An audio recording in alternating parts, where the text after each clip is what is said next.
बिस्मिल्लाहिर्रहमानिर्रहीम। अस्सलाम वालेकुम। आज 16 जनवरी बरोज़ इतवार हम बात करेंगे 3 अहम इशूज़ के हवाले से। मुस्लिम लीग नून के MPA बिलाल यासीन पर हमला केस में बड़ी अहम पेशरफ्त हुई है। एक तो मुलज़मान की दरख्वास्त ज़मानत और दूसरी तरफ पुलिस की तरफ से जो फ़ैसला किया गया है उसकी तफसीलात मैं आपके साथ शेयर करूँगा। साथ हम बात करेंगे कराची पुलिस ने और कराची रेंजर्स ने बड़ी कार्रवाई करते हुए 10 से 12 साल पुराना असलहा, जो बहुत बड़ा असलहा का एक जो इकट्ठा किया गया था और ज़मीन में दफन किया गया था, उसको रिकवर कर लिया है। और उसके हवाले से जो पुलिस की तरफ से और इदारों की तरफ से जो स्टेटमेंट सामने आई है वो मैं आपके साथ शेयर करूंगा। साथ हम बात करेंगे कब्ज़ा माफिया का जब नाम आता है और खोखर जो ग्रुप है उसका नाम सबसे पहले आता है, उनके खिलाफ कार्रवाई की गई है। एक ओवरसीज़ पाकिस्तानी थे, उनकी ज़मीन पर कब्ज़े का मामला था, मुकदमा दर्ज हुआ था और मुकदमा दर्ज होने के बाद पुलिस ने खोखर हाउस में ये कार्रवाई की। उसकी तफसीलात भी मैं आपके साथ शेयर करूँगा।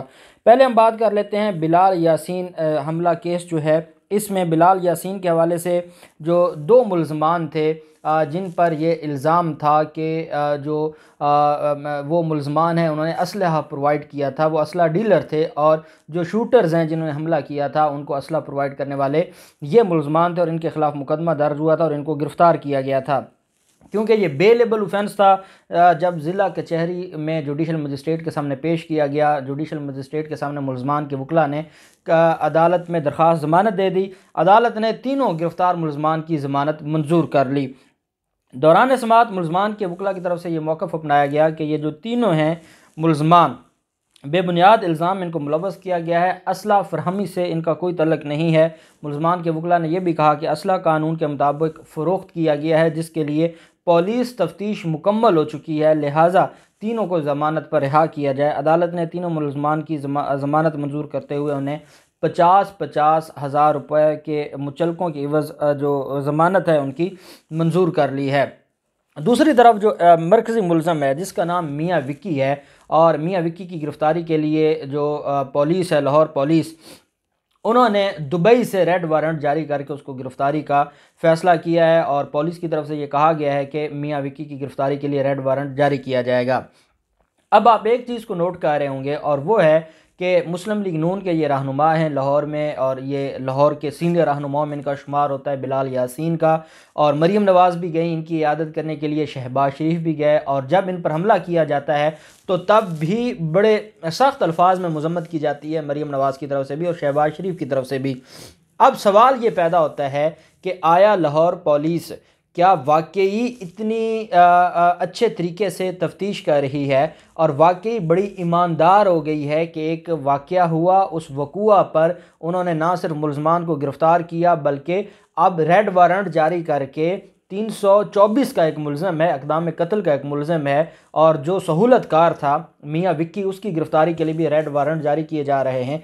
क्या वाकई ये पुलिस कानून के मुताबिक अपना काम करने लग गई है, या ये सिर्फ़ और सिर्फ क्योंकि शरीफ ख़ानदान और मुस्लिम लीग नून का मुद्दई है और उसकी वजह से पुलिस इतनी कॉन्शियस हो गई है? क्या आज भी मुस्लिम लीग नून और शरीफ ख़ानदान का असर और रसूख इतना ज़्यादा है कि पुलिस बदली बदली सी लग रही है और पुलिस ये नज़र आ रहा है कि पुलिस तब्दील हो गई है और इनकलाब आ गया है, तब्दीली आ गई है और पुलिस इतने अच्छे तरीके से ये तफ्तीश लेकर चल रही है? ये सवाल तो मुझसे बेहतर इसका जवाब तो आप जानते हैं कि क्या आम आदमी को भी आज के दौर में, इमरान खान के दौर में और उस्मान बुज़दार के दौर में, क्या पुलिस ऐसे ही रिस्पांस देती है जैसे मुस्लिम लीग नून के रहनुमा के केस में दिया जा रहा है?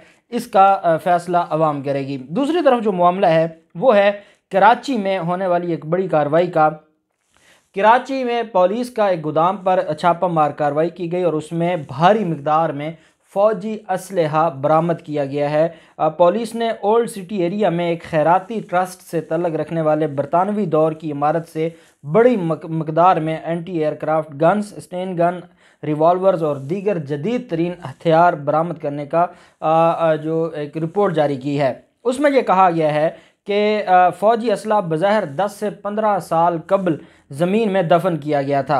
SSP सिटी सरफराज नवाज शेख का कहना था कि सेंट्रल डिस्ट्रिक्ट पुलिस को लियारी से मुल्का ली मार्केट के इलाके में जदीद तरीन हथियारों की मौजूदगी की इतला मिलने के बाद ये ऑपरेशन किया गया। उन्होंने कहा कि मज़कूरा इमारत एक ट्रस्ट की थी और सलीम नामी शख्स को किराए पर दी गई थी, जिसने एक गोदाम में तब्दील किया हुआ था। गोदाम में बर्तन कार्टन रखे जाते थे जिनमें ज़्यादातर कप शामिल थे, और जो उस गोदाम है उसकी ज़मीन में ज़ेर ज़मीन ये असलहा दफन था। सीनियर पुलिस अफसर ने यह भी बताया कि खुदाई जुम्मा के रात शुरू हुई और हफ्ता की रात तक ये जारी रही, जिसके नतीजा में भारी मिकदार में anti aircraft guns, Sten guns और दीगर असलहा बरामद हुआ। उन्होंने कहा कि तमाम हथियार पुराने और जंग आलूद थे। सरफराज नवाज शेख ने यह भी कहा कि पुलिस फ़ौज के माहिरीन से असलहे की फ़राज़िक तज्ज़िये और उनकी असल निस्बत का पता लगाने के लिए रुजू करेगी और इसके ऊपर इस मामले पर इंक्वायरी की जाएगी। उन्होंने कहा कि हथियारों के हकीकी ताल्लुक़ की भी जांच की जाएगी।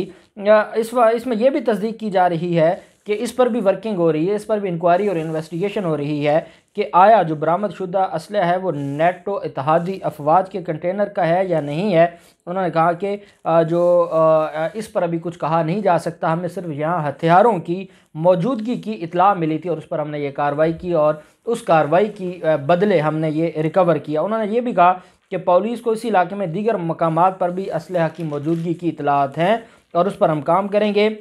उन्होंने ये भी कहा कि जो ये असलहा है ये जो पकड़ा गया है, इससे पहले भी 90 के इलाके में इस तरह का असला पकड़ा गया था और ये उसी तरह का ये असला। और मेरे ख़्याल में जब ये कराची ऑपरेशन शुरू किया गया था और MQM के ख़िलाफ़ कार्रवाइयाँ शुरू की गई थी और लियारी गैंग या जितने ये बड़े माफियाज थे, और जब रेंजर्स ने ऑपरेशन शुरू किया था तो ये उस वक्त जो बड़े बड़े वहाँ पर असलहा डीलर्स थे जो स्मगलिंग करते थे, सारा एक वहाँ पे निज़ाम था और वहाँ से स्मगलिंग हो के बंदरगाहों के ज़रिए असलहा कराची में आता था। और यहाँ जो एक कल्चर था असलहा का, चाहे वो कोई भी वहाँ पे हर जमात तो मुलव्वस थी इस कराची को तबाह बर्बाद करने में और कराची के हालात ख़राब करने में। तो ये तब का ही मामला है और अब इसके ऊपर इंक्वायरी की जाएगी, इन्वेस्टिगेशन की जाएगी और देखा जाएगा कि क्या ये असलहा कहाँ से आया, किसने ये रखा और कौन इसमें इन्वॉल्व है, कौन सी जमात इसमें इन्वॉल्व थी। ये सारी चीज़ें अगर तो इदारों ने इस तफ्तीश को संभाल लिया तो नज़र आ जाएंगी। अगर पुलिस के हाथ लगा रहा ये मामला तो क्योंकि ये लियारी के साथ का इलाका है तो उसका मतलब ये है कि ये जरदारी माफिया के लोग थे, उज़ैर बलोच के जो लोग थे लियारी गैंग के, उन्होंने ये छुपाया था और वो छुपाने के बाद क्योंकि ख़ुद या रुपोश हो गए या गिरफ़्तार हो गए या उनमें से कुछ की डेथ हो गई, इस वजह से वो इसको निकाल ना पाए और अब पुलिस इस पर मज़ीद तफ्तीश करके जो असल हक़ाइक़ हैं वो कौम के सामने रखेगी। फिर मामला आ जाता है कब्ज़ा माफिया के ख़िलाफ़ कार्रवाइयों का। जैसे हम लाहौर में देखते हैं कि कब्ज़ा माफिया के ख़िलाफ़ कार्रवाइयाँ हमेशा से जारी रहती हैं, वहीं पे इस्लामाबाद रावलपिंडी में भी ताजी खोखर के बेटे फ़रख खोखर की गिरफ़्तारी के लिए खोखर हाउस पर जो कार्रवाई की गई है, इसमें जो इल्ज़ाम है उन पर और जो मुकदमा दर्ज हुआ 20 जुलाई 2021 को थाना एयरपोर्ट रावलपिंडी में ये मुकदमा दर्ज किया गया था।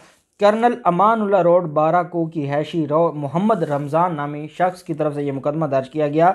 उन्होंने ये बताया था कि अपने छोटे भाई रो मोहम्मद इरफान जो कि सऊदी अरब में मजदूरी करते थे, उनके साथ मिलकर 3 नवंबर 2020 को 6 मरले प्लाट वाक़या शहीन टाउन गली नंबर 8 में ख़रीदा रावलपिंडी में और रजिस्ट्री करवा के 36 लाख रुपए में हमने ख़रीदा और उसके ऊपर हमारा कब्ज़ा था।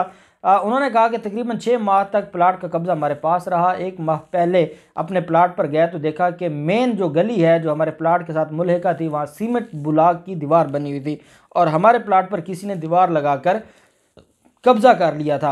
और वो कहते हैं कि पता करने पर मालूम हुआ कि फ़रख खोकर वल्द इम्तियाज़ खोकर उर्फ ताजी खोकर ने मेरे प्लाट पर कब्ज़ा किया है। मुदई का यह कहना था कि मैंने फ़रख खोकर से बात की तो उसने कहा कि अगर दोबारा यहाँ आए तो ज़िंदा नहीं जाओगे, मैं तुम्हें और तुम्हारे भाई रिजवान को जान से मार दूंगा। मैं दोबारा प्लाट पर गया तो वहाँ 7-8 नामालूम मुसल्लह अफराद मौजूद थे और मैं डर की वजह से वापस आ गया। वो कहते हैं कि हम दोनों भाइयों ने अपनी सारी जमा पूंजी लगाकर प्लाट ख़रीदा था ताकि इस पर मकान बना सके, लेकिन प्लाट पर फ़र्क होकर उसके साथियों ने कब्ज़ा कर लिया था।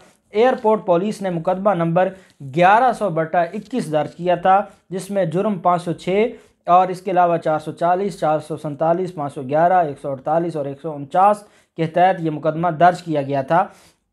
अब उसमें जो पुलिस है उन्होंने कार्रवाई की है और ये ताजी खोखर के बेटे फ़रह खोखर की गिरफ्तारी के लिए खोखर हाउस पर यह छापा मार कार्रवाई की गई है। और इतलात के मुताबिक इस्लामाबाद की जो जिसके बारे में कब्ज़ा माफिया के होने का किसी को शक व शुबा नहीं है, ये उनके डेरे पर उनके घर पर छापा मार कार्रवाई की गई है। फ़रह खोखर छापे के वक्त डेरे पर मौजूद नहीं थे। पुलिस टीमें मुलज़म की गिरफ्तारी के लिए छापे मार रही हैं। किसी भी शख्स को किसी शहरी की जायदाद पर कब्ज़ा करने की हरगिज़ इजाज़त नहीं दी जाएगी। अब ये मामला वैसे ही है जब लाहौर में कब्ज़ा माफिया के ख़िलाफ़ कार्रवाइयाँ हो रही थीं और उस वक्त जो साबिक़ CCPO लाहौर थे उमर शेख, उनसे जब बात हुई तो वो बताते हैं कि हम जाते थे कब्ज़ा माफिया के ख़िलाफ़ कार्रवाई करने के लिए और हमारे सीनियर पुलिस अफसरान पहले ही कब्ज़ा माफिया को इन्फॉर्म कर देते थे कि पुलिस पार्टी आ रही है और ये कार्रवाई करेगी, और वो वहाँ से भाग जाते थे।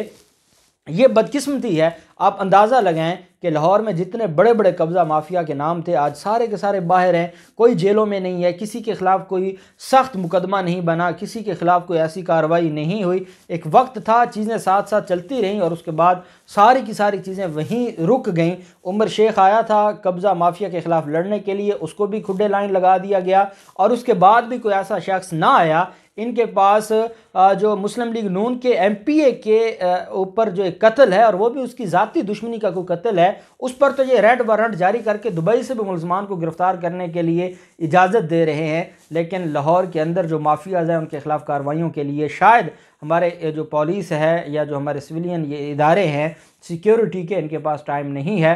देखते हैं सारे मामलात में क्या होता है। जो भी तफसीलात होंगी आपके साथ शेयर करते रहेंगे। अल्लाह पाक पाकिस्तान कामयाब नासिर हो। बहुत शुक्रिया। अल्लाह हाफिज़। पाकिस्तान जिंदाबाद।